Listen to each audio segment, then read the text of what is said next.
అంటే సంఘమా, నువ్వు ఒంటరిగా లేవు, నీ రాజు, నీ రక్షకుడు, నీ ప్రభువు నీ మధ్య తిరుగుతున్నాడు, సంచరిస్తున్నాడు.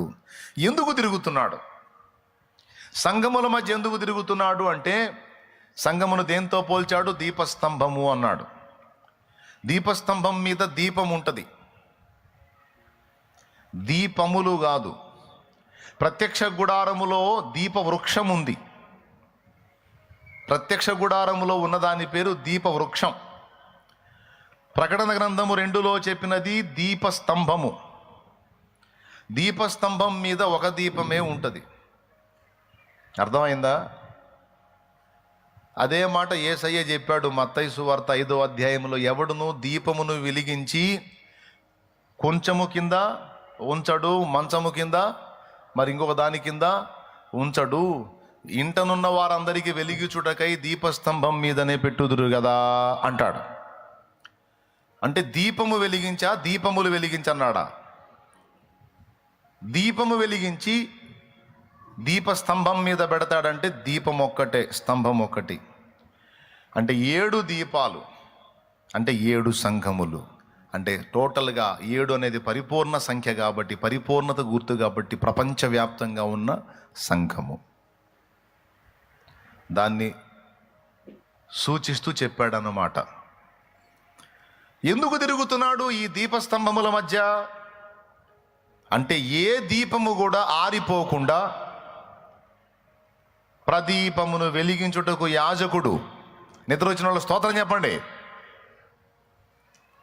మెలుగుతున్న వాళ్ళు చెప్పండి. రైట్ రైట్ రైట్ రైట్ చూద్దాం, మళ్ళీ బుక్ అవుతారేమో. యాజకుడు ఏం చేయాలంట? ప్రదీపమును వెలిగించుటకు ఎప్పుడు కూడా ప్రధాన యాజకుడు దాన్ని అబ్జర్వ్ చేసుకుంటూ ఉండాలి. ప్రత్యక్ష గుడారములో దీపవృక్షంలో దీపాలు వెలుగుతూ ఉండాలి, మండుతూ ఉండాలి. అలాగే దేవుడు తన సంఘమును మండించడానికి, దానిలో ఏదన్నా తేడా వస్తే సరిచేయడానికి, దానిలో అభిషేకము అనే నూనె వేయటానికి ఎనీ టైం తన సంఘమును సార్వత్రికంగా నా ప్రభు దర్శిస్తూ ఉన్నాడు, అబ్జర్వ్ చేస్తూ ఉన్నాడు. దీన్ని బట్టి నాయకులకు, విశ్వాసులకు అర్థం కావాలి, దేవుడు నిరంతరము సంఘముగా ఉన్న మమ్మల్ని, నాయకులుగా ఉన్న సేవకుల్ని అబ్జర్వ్ చేస్తున్నాడు, ఆయన ఎవరిని చెయ్యి వదలడు అని. మిమ్మల్ని గూర్చి నేను ప్రార్థించవచ్చు, కానీ కలత చెందడానికి వీల్లేదు. ఎందుకంటే నాకంటే శ్రేష్టంగా మిమ్మల్ని కాచుకునే ప్రధాన కాపరి యేసయ్య ఉన్నాడు. నేను కాయలేక వదిలిన ఆయన వదలడు. అలాగే నా విషయంలో, అలాగే ప్రతి నాయకుడి విషయంలో నీకు కలత అవసరం లేదు, ప్రార్థన చేయటమే నీ పని. ఎందుకంటే నాయకులను కూడా ఆయన చేతబట్టుకొని ఉన్నాడు. నాయకులు ఎవరి చేతిలో ఉన్నారు తెలుసా? యేసయ్య చేతిలో ఉన్నారు. ఆయన సెలవు లేకుండా నాయక గణమును ఎవ్వడు ముట్టలేడు. హల్లెలూయా, హల్లెలూయా. బాగుంది. ఇంతవరకు మనం పిక్చర్ చూసాం. ఇప్పుడు ఆయన ఎక్కడ ఉన్నాడు? దీప స్తంభముల మధ్య ఉన్నాడు. ఎందుకు తిరుగుతున్నాడు? సంఘములను మండించడానికి, అభిషేకించడానికి, సంఘములు ఆరిపోకుండా దేదీప్యమానంగా ప్రకాశించడానికి. బాగుంది. మరి కత్తెర కూడా వాడతాడు మధ్యలో. కత్తెర ఎందుకో తెలుసా? కొన్నిసార్లు దీపం వెలిగించినప్పుడు, చిన్నప్పుడు నాకు దీపారాధన చేసిన అలవాటు ఉంది. ప్రమిదలు పెట్టి దీపం వెలిగించినది ఉంది, కుందిలో దీపం వెలిగించింది ఉంది. కొన్నిసార్లు నూనె ఉంటుంది, వత్తి ఉంటుంది, కొంచెం అగ్ని కూడా ఉంటుంది, కానీ అది బ్లూ రంగులో ఉంటుంది, మిణుకు మిణుకు అంటూ ఉంటుంది. ఇదేంది? నూనె ఉంది, వత్తి ఉంది, మంట కూడా ఉంది, కానీ అది తేజస్సుతో లేదు, మిణుకు మిణుకుమంటా ఉందేంటి అంటే బూడిద ఏర్పడేది అక్కడ. కాసేపు కాలిన తర్వాత ఏం ఏర్పడిద్ది? లైన్లో ఉన్నారా మీరు? సంతోషంగా ఉన్నారా, వేదనగా ఉన్నారా? లైన్లో ఉన్నారా? స్తోత్రం చెప్పండి, గట్టిగా చెప్పండి, బాగా వినండి. నూనె ఉన్నా, వత్తి ఉన్నా, అగ్ని ఉన్నా ఎందుకు తేజరించదంటే బూడిద ఉంటుంది. అందుకని ప్రత్యక్ష గుడారంలో వస్తువులు నిర్మించేటప్పుడు బంగారు కత్తెర కూడా చేయాలన్నాడు దేవుడు. బంగారు దీపవృక్షమే కాదు, బంగారు కత్తెర కూడా చేయాలి. కత్తెర దేనికంటే బూడిదను కత్తిరించి మళ్ళా వత్తి నూనె సరఫరాను సరిగా అందుకొని తేజరిల్లడానికి, బాగా వెలగడానికి. స్తోత్రం. ఇప్పుడు దీపం వెలిగించినప్పుడు మేమేం చేస్తాం తెలుసా?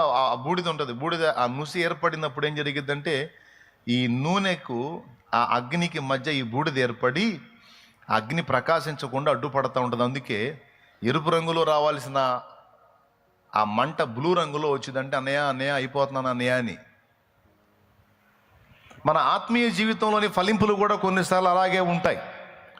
మనకి అభిషేకం ఉంటుంది, దేవుని సరఫరా ఉంటుంది, మనకి దేవుని అగ్ని ఉంటుంది, కానీ దేవుని సరఫరాన్ని అడ్డుకోవడానికి బూడిద కూడా ఉంటుంది. మంచి పని చేసేవారు అయ్యా, కాపాడాం. అదిగో చూడండి, అక్కడ పిక్చర్ కనపడుతుంది. అదిగో నూనె, వత్తి, అదిగో అగ్ని, దానికి మధ్య బూడిద. అది ఎక్కువ స్థాయిలో అయినప్పుడు ఏం జరిగిద్దంటే స్టార్టింగ్లో బ్లూ రంగు మంట కనపడుతుంది చూడు, అదే వచ్చింది. ఇంకా పైన ఉన్న ఆ ఎల్లో కలర్ అగ్ని రాదు, ఆరెంజ్ కలర్ అగ్ని. అది రావాలంటే ఏం చేయాలంటే బూడిద కట్ చేయాలి. అందుకే బంగారు కత్తెర కావాలి. అబ్బాయి, ఎఫెసులోనున్న సంఘపు దూతకి ఇలాగూ రాయమని మొదలుపెట్టి కత్తెరే వాడాడు అక్కడ. ఎందుకు సంఘాల మధ్య సంచరిస్తున్నాడు, దీపస్తంభముల మధ్య సంచరిస్తున్నాడు అంటే అవి ప్రజ్వలించేటట్లు చేయడానికి, అవి ప్రజ్వలించకుండా అడ్డుపడే లోపాలు ఏవైతే ఉన్నాయో వాటిని దిద్దటానికి. ఈరోజు 2 కీలకమైన విషయాలు చెప్పేసి ప్రార్థన చేస్తా. సంతోషంగా స్తోత్రం చెప్పేసుకోండి. మీరు కరెక్టే చేశారు, చెప్తానన్నాను, చెప్పనల్లా. 2 కీలకమైన విషయాలు మీకు అందించి ప్రార్థన చేసేస్తా. ఇప్పుడు నిజంగా చెప్పండి.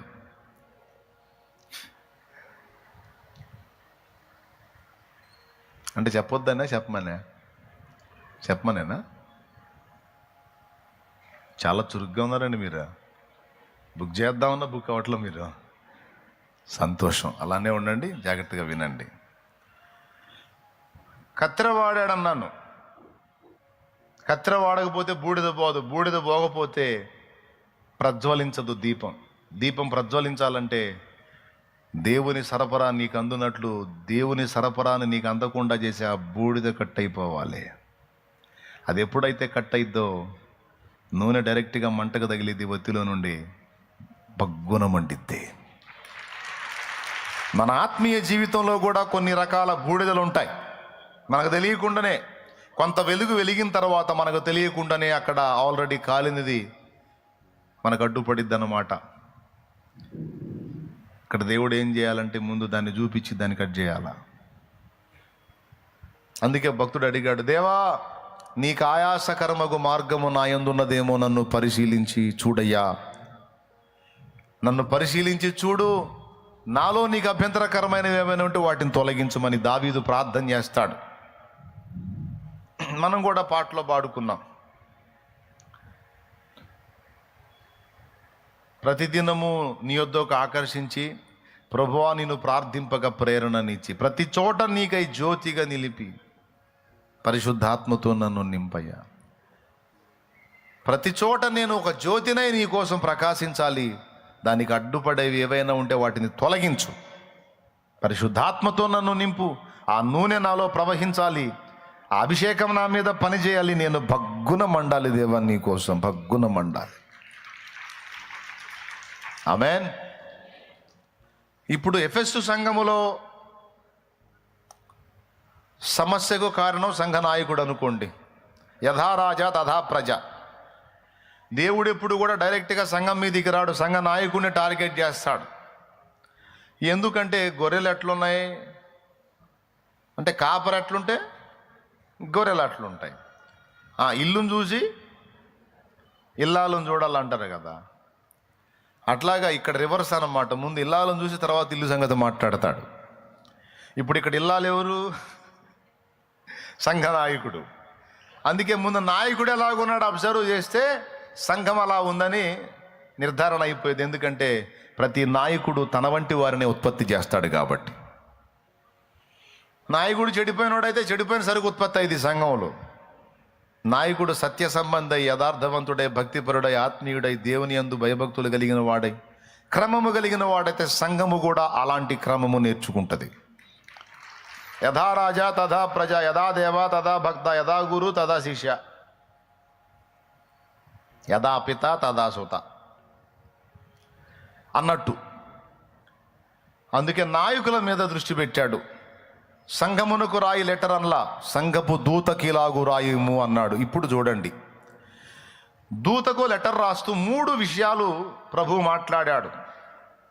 మొట్టమొదటిది, ఇప్పటికే దూత చేసినటువంటి పని. రెండవది, తనలోని లోపం.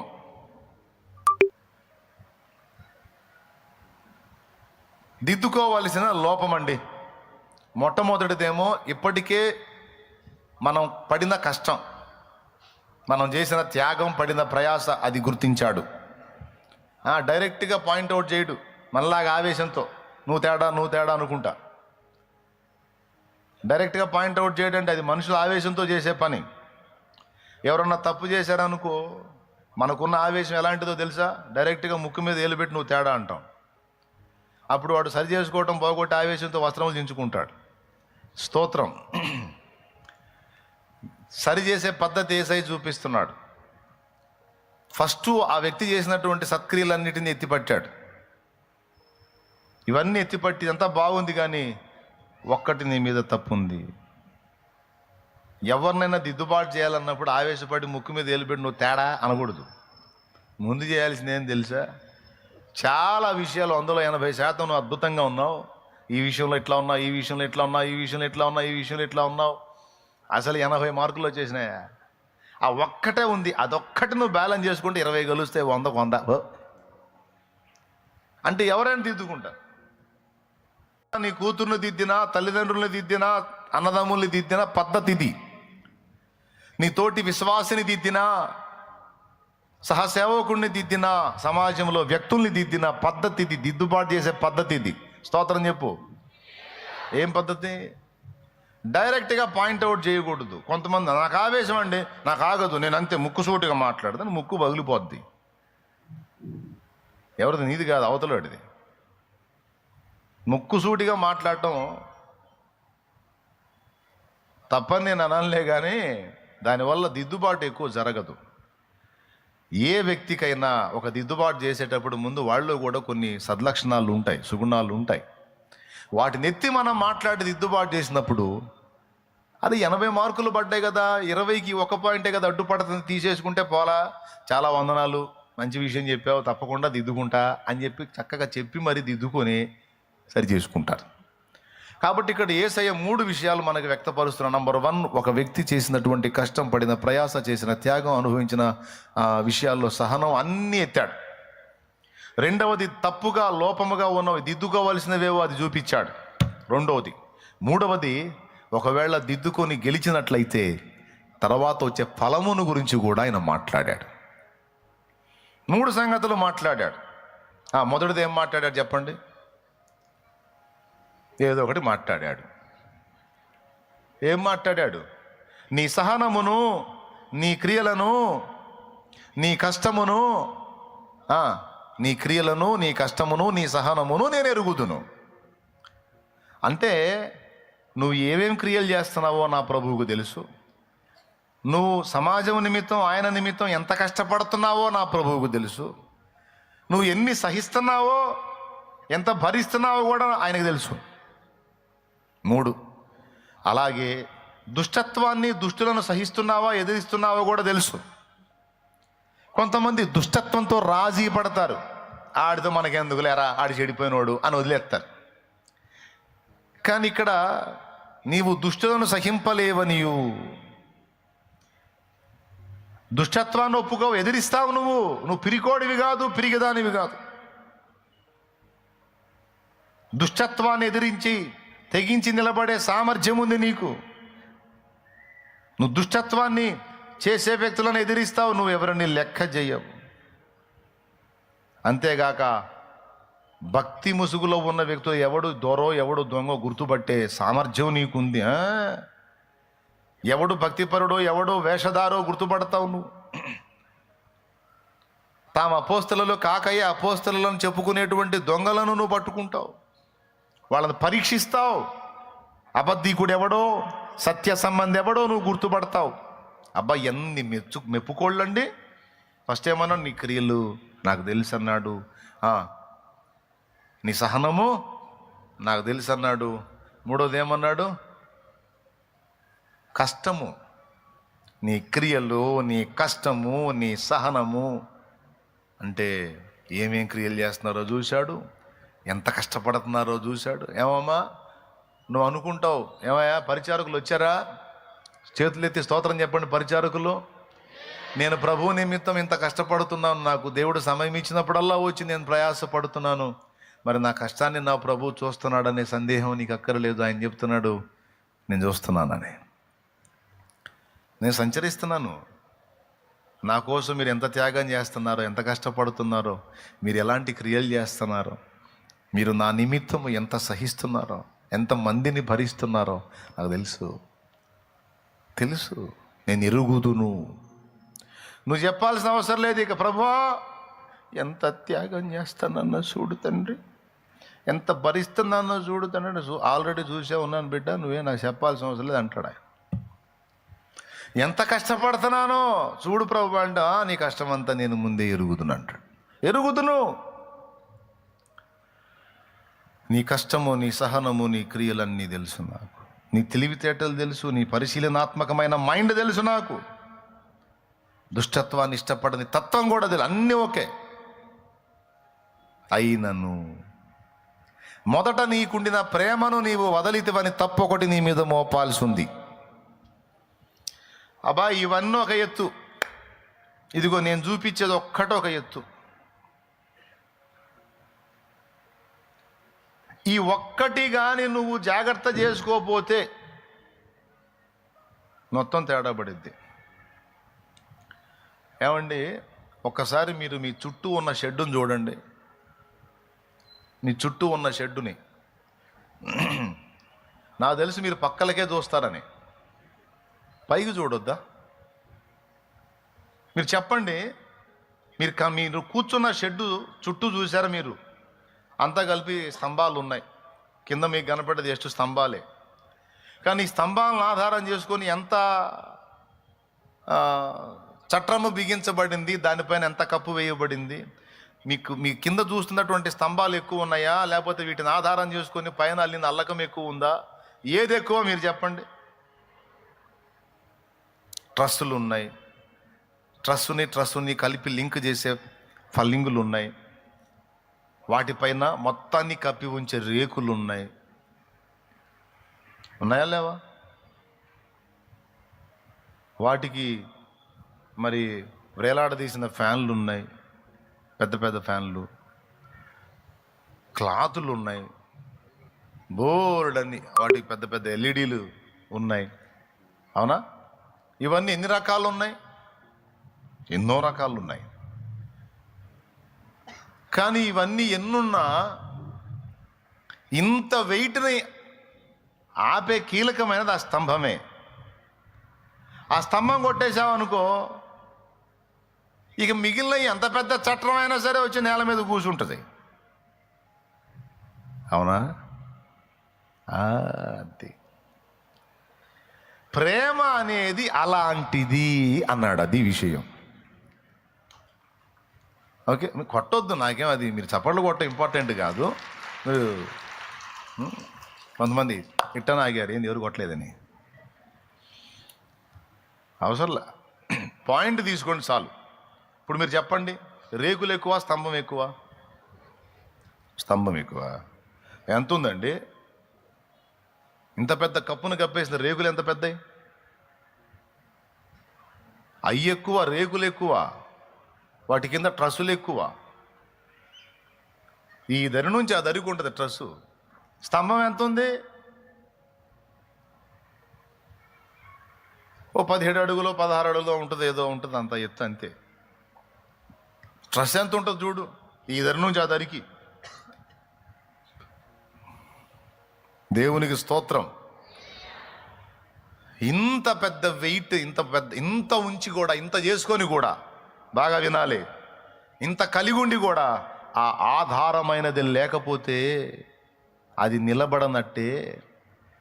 బాబు, నువ్వు ఎంత కష్టపడేవాడివైనా, ఎలాంటి సత్క్రియలు చేసినా, ఎంత సహించినా, ఎంత భరించినా, ఎంత దుష్టత్వాన్ని సహించలేకపోయినా, ఎంత చురుకడివైనా, ఎంత పరీక్షించేటువంటి నాలెడ్జ్ కలిగిన వాడివైనా, ప్రేమ లేకపోతే వ్యర్థము. కొండలను పెకలింపగలిగిన పరిపూర్ణ విశ్వాసము గలవాడనైనను, మనుషుల భాషలతో, దేవదూతల భాషలతో నేను మాట్లాడినను, ప్రేమ లేని వాడనైతే మ్రోగెడు కంచును గణగణలాడు తాళమునై ఉందనన్నాడు. అంటే ఒట్టి మోతే కానీ ఫలితం ఉండదర్రా అని చెప్పేశాడు పౌలు 1 కొరింథీ పత్రిక 13వ అధ్యాయం 1వ వచనంలోనే. ప్రియులారా, బాగా వినాలి. అంటే ప్రేమ చాలా కీలకమైంది అనేది ఫస్ట్ విషయం.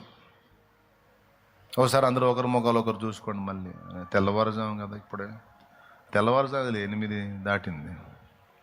చూసారా ఒకరి ముఖాలు ఒకళ్ళు? చూసారా ముఖాలు?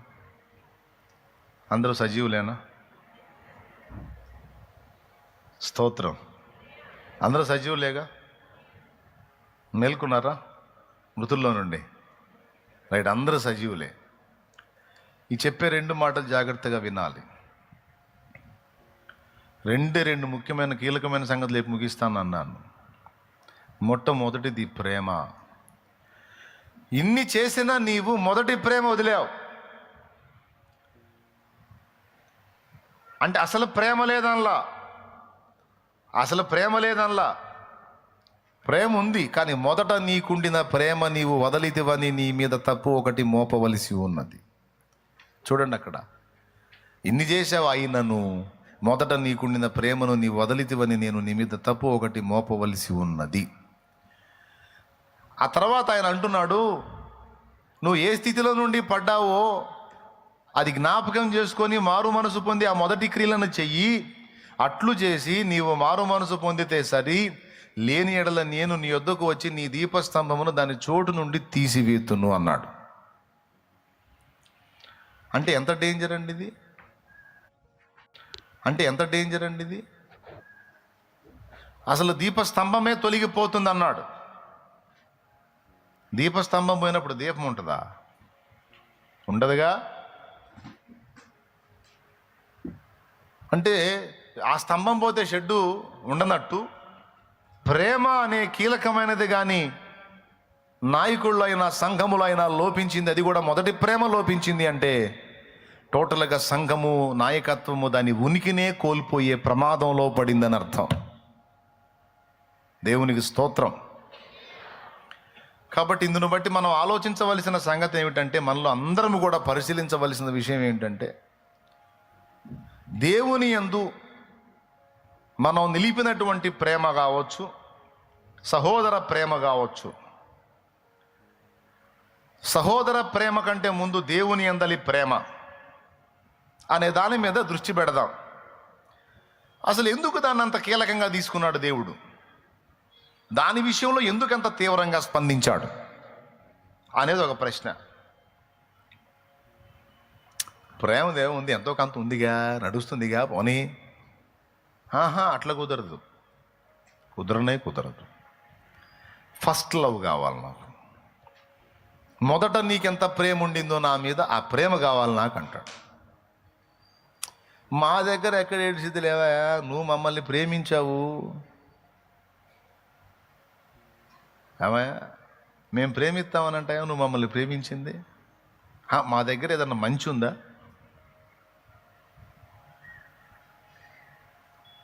మా దగ్గర ఏదైనా మంచి ఉందా? ఏమండి, జాగ్రత్తగా వినాలి. మీరు జాగ్రత్తగా వినాలి, మీరు నిర్లక్ష్యం చేయొద్దు. మళ్ళీ అడుగుదాం మనం దేవుణ్ణి. ఇప్పుడు నువ్వు ముందే ఏం చెప్పావు?